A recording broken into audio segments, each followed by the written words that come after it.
A partir desse momento, estaremos transmitindo para a comunidade espírita de Ponte Nova e região, palestra realizada por Rosane Grijó, com o tema Dinheiro e Atitude, Raízes de Muitos Males, da Fraternidade Espírita Paz e Renovação.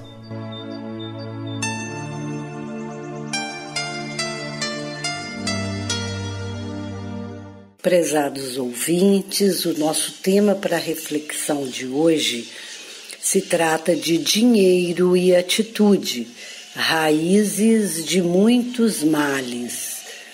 Está em Paulo, primeira carta ao Timóteo, porque a paixão do dinheiro é a raiz de toda espécie de males, e nessa cobiça alguns se desviam da fé e se transpassaram a si mesmos com muitas dores.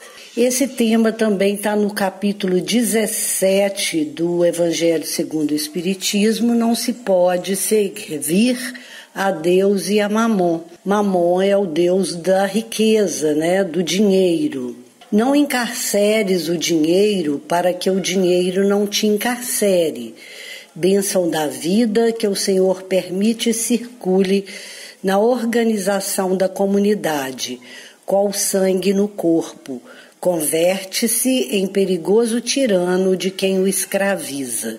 De forma, por isso mesmo, os corações que o segregam no vício, como se faz verdugo implacável do avarento, que o trancafia nos cofres da usura.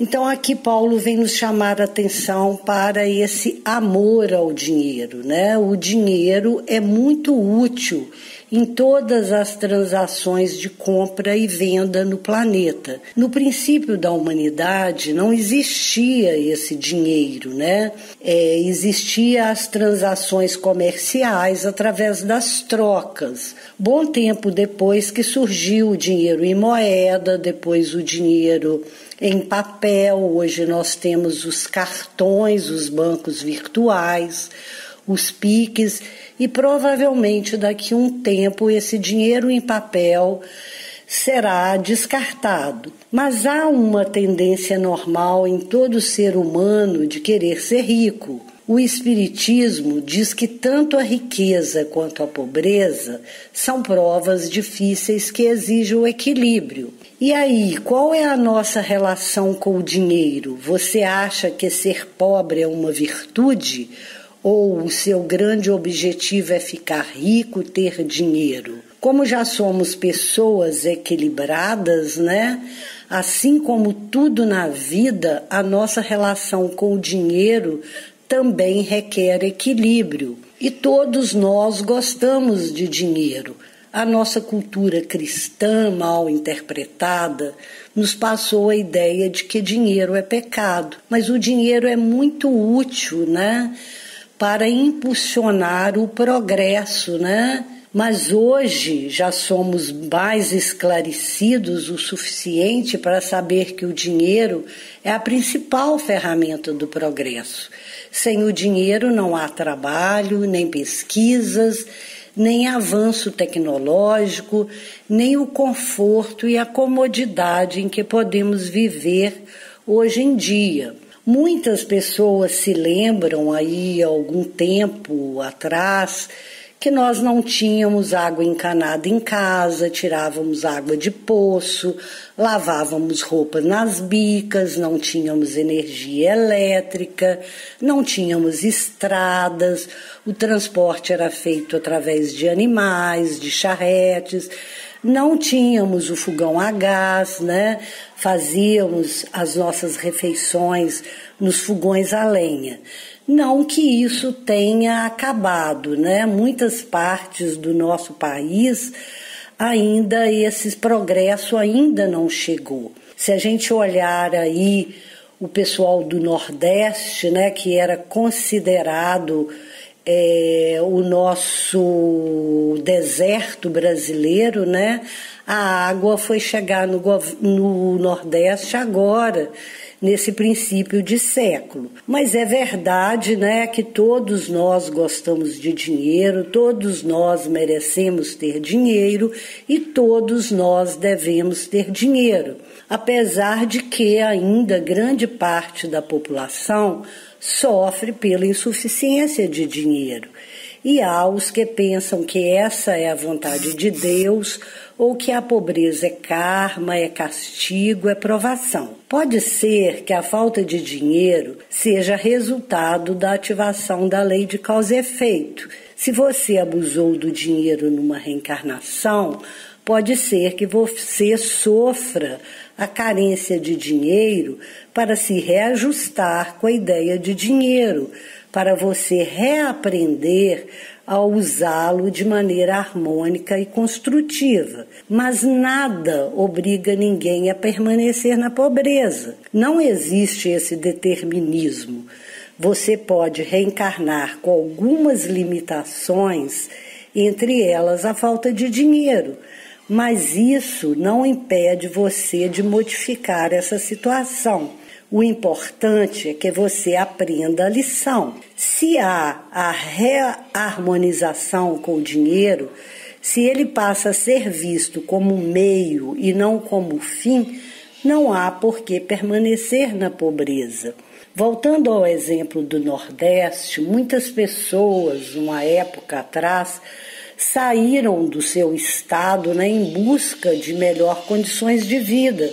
Se migraram para São Paulo, para Brasília, na construção da época de Brasília, né, com essa vontade de mudar essa realidade de pobreza e transformar suas vidas, levar uma condição de vida melhor para suas famílias. Muitas pessoas que nascem em berço pobre, muito simples, trabalham duro, né, buscam através de um trabalho essa melhoria de condição de vida, trabalham de dia, estudam à noite, vão melhorando de emprego, muitos até ficam ricos, outros não chegam a ficar ricos, mas conseguem dar uma condição de vida adequada para suas famílias. No Evangelho segundo o Espiritismo, capítulo 10, item 7, tem uma passagem de dar a César o que é de César e a Deus o que é de Deus.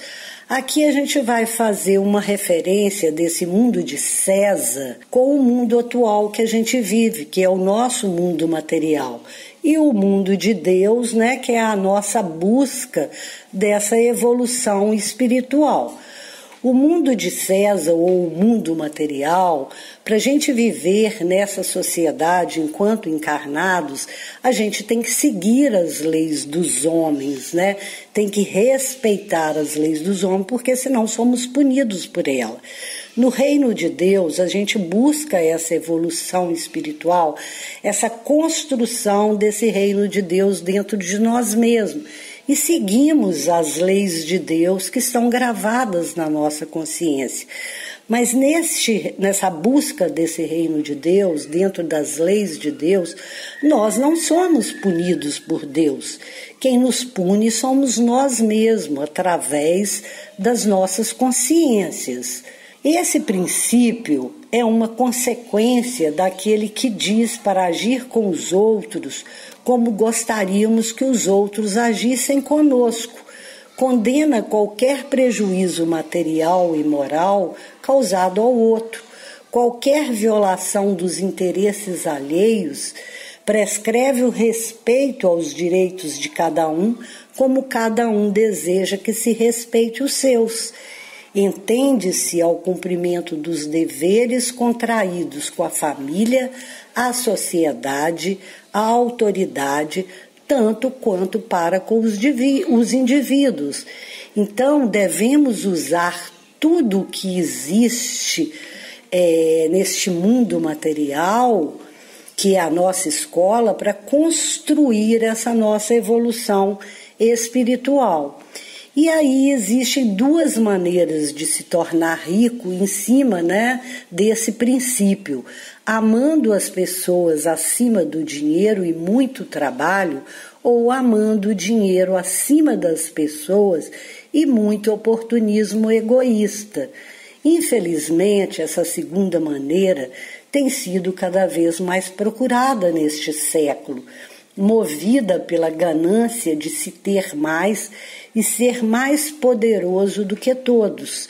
O poder do dinheiro traz o poder, né, que dá a algumas pessoas até a vontade de desenvolver aí a vida, né, de conduzir a vida das pessoas sobre a vida ou sobre a morte. E os que ficam ricos caem em tentação, em armadilhas e em muitos desejos descontrolados e nocivos que levam os homens a mergulharem na ruína e na destruição. Pois, como diz Paulo, esse amor, esse apego ao dinheiro é realmente a raiz de muitos males. E se a gente voltar para os últimos acontecimentos deste nosso século, a gente pode ver aí, né, dentro de muitos acontecimentos com relação a escândalos, a corrupção, dentro da Petrobras, do Mensalão,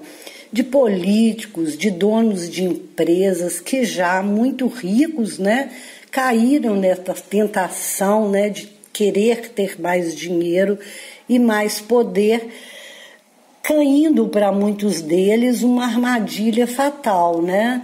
O desejo descontrolado e nocivo controlaram suas almas, encantadas pelo poder ilimitado que nunca sacia.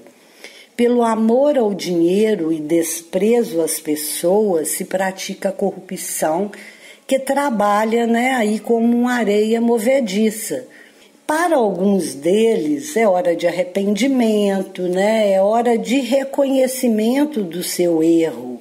Errei, quebrei a cara, aprendi a lição, não vou repetir mais o mesmo erro. Outros, entretanto, continuarão no erro.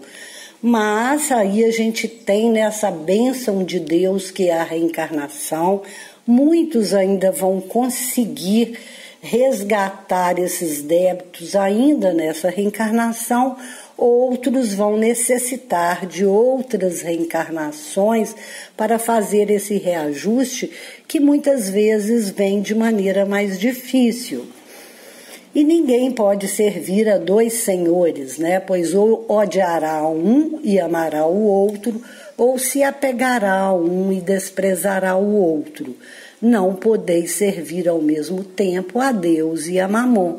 E Jesus nos chama a atenção aqui para a gente se guardar da avareza. E conta-se a história, né, que em certa ocasião Jesus foi perguntado por um irmão preocupado com sua herança. Mestre, diz a meu irmão que divida a herança comigo. E aí responde Jesus: homem, quem me designou juiz ou árbitro entre vocês dois? E Jesus nos chama a atenção.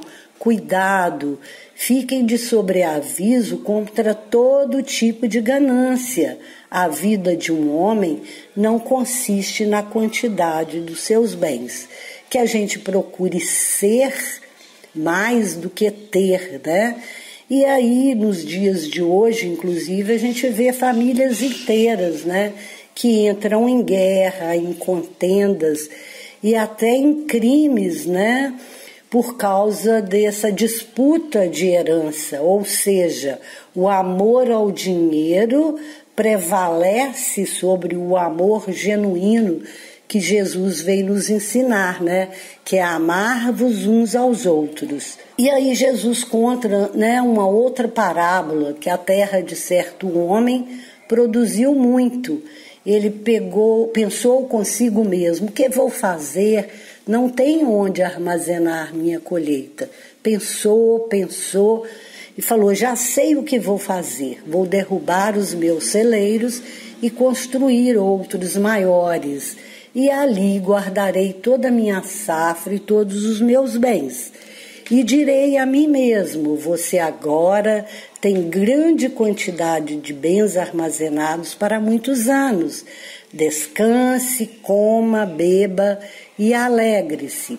Contudo, Deus lhe disse: insensato, esta mesma noite a sua vida lhe será exigida. Então, quem ficará com o que você preparou? É o que acontece àquele que acumula tesouros para si mesmo, mas que não é rico diante de Deus, né? Não construiu o reino de Deus dentro de si mesmo. Não usou os bens materiais do mundo de César para repartir com o próximo e construir as suas boas obras. E se a riqueza é a fonte de muitos males, se ela excita tantas más paixões, se até chega a provocar tantos crimes, é preciso atribuir isso não à coisa em si, mas ao homem que dela abusa, como abusa de todos os dons de Deus. Pelo abuso, ele torna pernicioso o que mais lhe poderia ser útil. É a consequência do estado de inferioridade do mundo terrestre ainda. Cabe ao homem extrair o bem dela, e ele tem como missão trabalhar para o aprimoramento material do globo. Aqui a gente vê a riqueza como um elemento de progresso. E qual que é a nossa verdadeira propriedade? O homem não possui de seu aquilo que pode levar deste mundo. O que encontra aqui chegando e o que deixa partindo, usufrui durante sua estada, não tem posse real dela.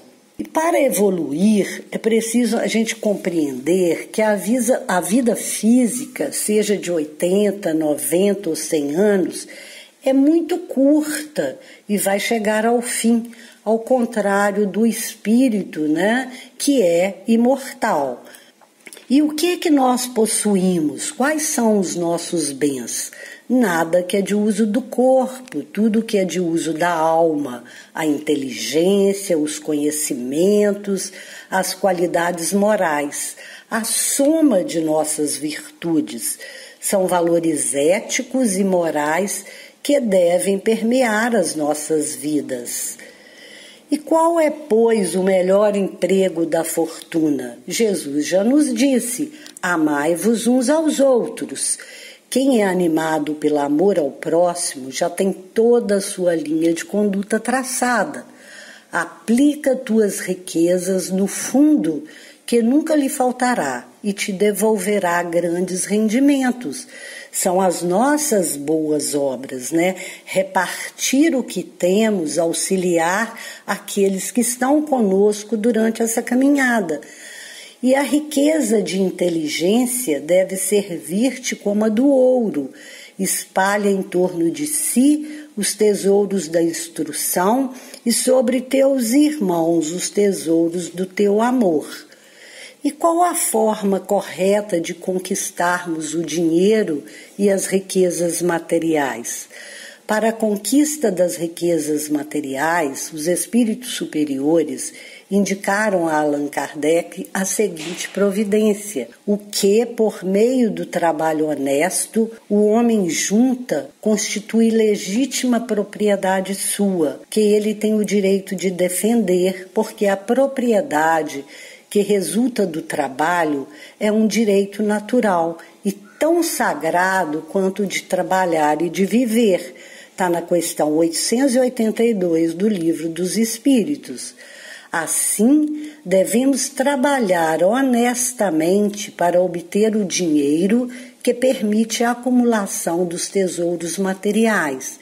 E isso significa fazer um emprego útil da inteligência no trabalho, trabalhar praticando o bem e não causando prejuízo a ninguém, manter as condutas elevadas nas atividades para realizar boas obras e construir um patrimônio material legítimo que permita o desfrute com paz na consciência das boas condições de vida e do bem-estar. O mau emprego dos bens que Deus entrega em nossas mãos consiste em usá-los apenas para satisfação pessoal.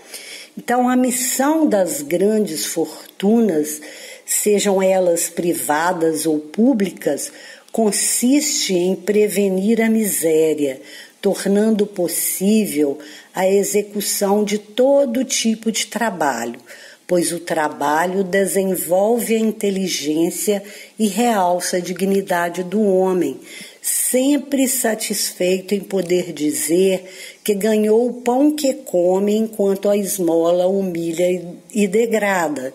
Então aqui está o acesso ao trabalho, né? A dignidade do homem na terra vem através dessa construção, né, de fontes de trabalho para o homem, que vai lhe possibilitar dizer, né, estou criando a minha família, estou alimentando a minha família com os recursos do meu trabalho digno e honesto. Então, possuir coisas e não possuir a si próprio é o destino dos apegados ao dinheiro. O Senhor não te identificará pelos tesouros que ajuntastes, pelas bênçãos que retivestes, pelos anos que viveste no corpo. Ele vai te reconhecer pelo emprego dos teus dons, pelo valor de tuas realizações e pela obra que deixaste em torno dos seus próprios pés. Essa mensagem é de Emmanuel, no livro Caminho, Verdade e Vida, Bens Externos, página 345. Então, né, vamos neste momento agradecer a Deus, nosso Pai, de infinita bondade e amor, pelo dom da vida, né, nossa maior riqueza, proporcionada hoje pela bênção da reencarnação, nos dando a oportunidade, né, de estar aqui trabalhando para o nosso aperfeiçoamento intelectual e moral. Obrigada.